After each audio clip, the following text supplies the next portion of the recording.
Got a question today from a viewer that I thought a lot of people would want to know my response to, my personal thinking on the topic.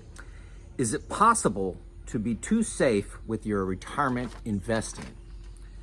This was in response to my last video where I talked about where I locate my money, how much is in safe assets, bucket one kind of stuff, that's in CDs, T-bills, money markets, how much is in bonds, and then how much is in stock.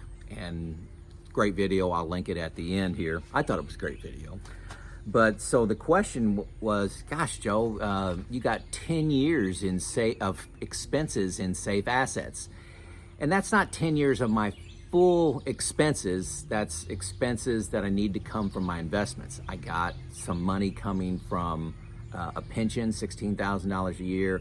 I got some money coming from YouTube, from you, watching those commercials. And I have some money from a deferred compensation account, which is where for probably 20 years I didn't take my full salary. I was maxing out my 401k, and then I had another account where I was taking pre-tax dollars and saving. This is a little bit before Roth was available at my plant. I wish I would have, or company, wish I would have been able to do that. Causing me some tax issues right now, but that's a nice problem to have, I guess. So aren't you going to end up with too much money when you're 75 and 80, when you've got that many years of safe, and I'm still 80-20. I still got 80% of my money in stocks. Well, if I knew what the stock market was going to return for the next 15 years, we all know the answer to that and can play I told you so, but we don't. So yes, it is possible to be too safe. You need growth. Inflation happens. We know that very vividly in these days, that you can't just put your money making 2-3% in something that's extremely safe and have an inflation eat away at that at 5, 6, 10%. So you got to have some growth engine to offset inflation. Your spending may increase. You may have some go-go spending. You may have some part of your goals and dreams to buy a second house or to remodel your house or whatever. You also may have goals to leave a legacy or some charity. So yes, it is possible to be too conservative, but you need to balance that a little bit. How much risk can you take?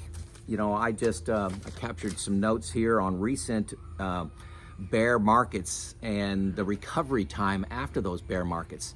Be careful. If you see that the average bear market is only 12 months, which is what I recorded, that's not peak of the market to a new peak, through the valley through the business turnaround to when the S&P 500, for example, reaches a new high.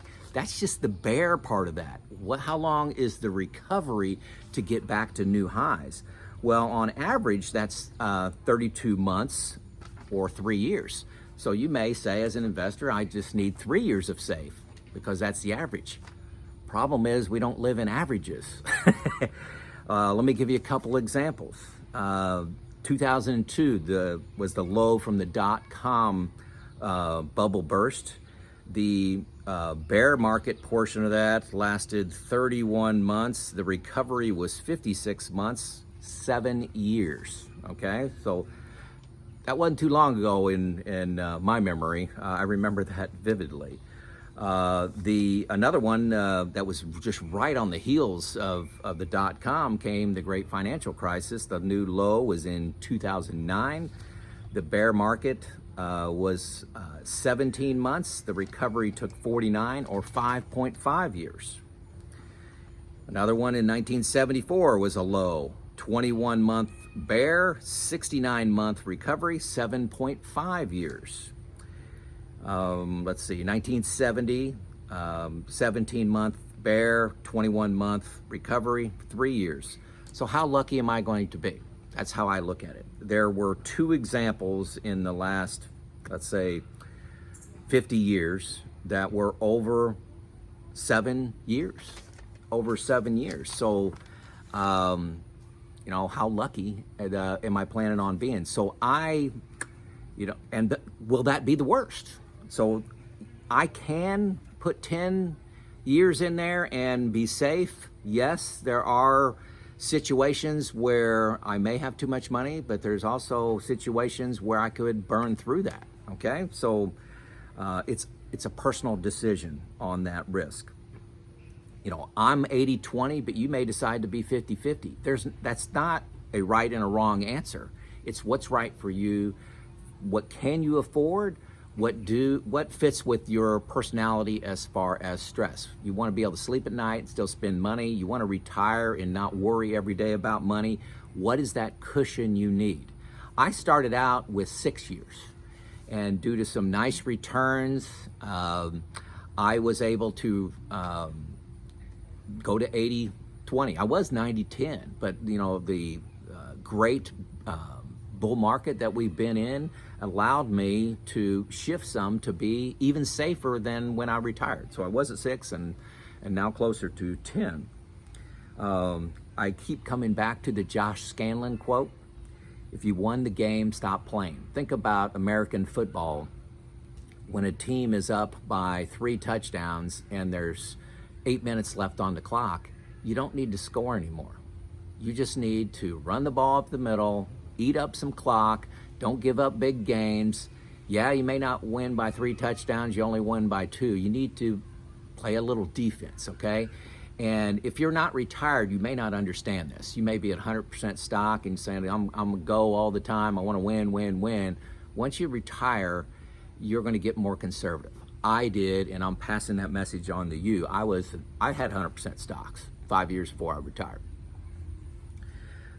So when do you stop playing the game? Remember the Super Bowl with the Atlanta Falcons and the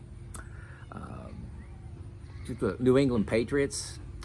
The Falcons won the game and then lost it. They lost it. They were up by like 29 points in the fourth quarter and lost.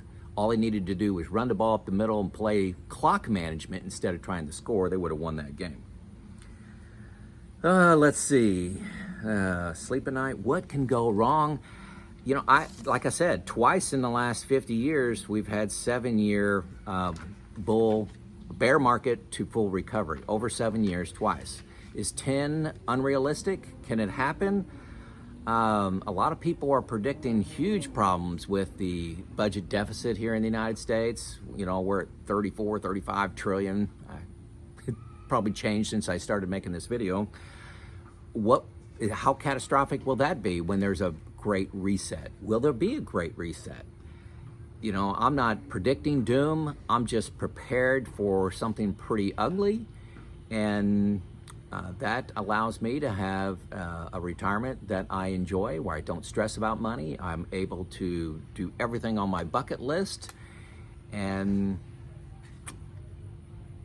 I don't know.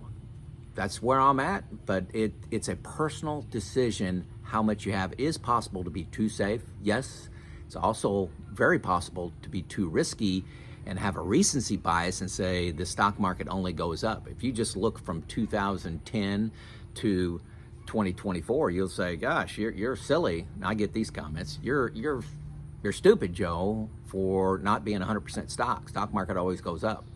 Yeah, except when it doesn't. It's Joe out.